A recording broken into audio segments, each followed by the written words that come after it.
Athens یونان سے عبد القیوم بدر کی رپورٹ کے مطابق جمعیت اہل حدیث یونان کے زیر اہتمام پہلی اسلامک اتحاد یورپین کانفرنس کے مہمانوں کی آمد جاری ہے۔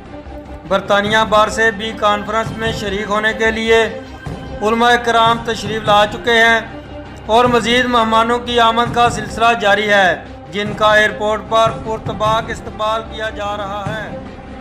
جس بیس پر ہمارے نبی کریم صلی اللہ علیہ وسلم، صحابہ کرام، تابعین اعظام، اولیاء کرام نے امت کو جوڑا، ہم اس چیز کی دعوت دینے کے لیے یہاں حاضر ہوئے ہیں کے اندر پورے یورپ کے اندر یہ جو سلسلہ ہے وہ جاری ہونا چاہیے۔ تو یہ ایک بہت بڑی کاز ہے، اس کے پیچھے بہت بڑی ایفرٹ اور بہت سارے دوستوں کی کوششیں ہیں۔ اس صورتحال میں امت مسلمہ کو اور تمام مسلمانوں کو متحد ہو کر ان چیلنجز کا مقابلہ کرنا ہے تاکہ لوگوں کو ایک لڑی میں پرویا جا سکے۔ اللہ تعالیٰ سے آپ دعا بھی کریں کہ اللہ ہم سب کو کتاب و سنت پر عمل کرنے کی توفیق دے۔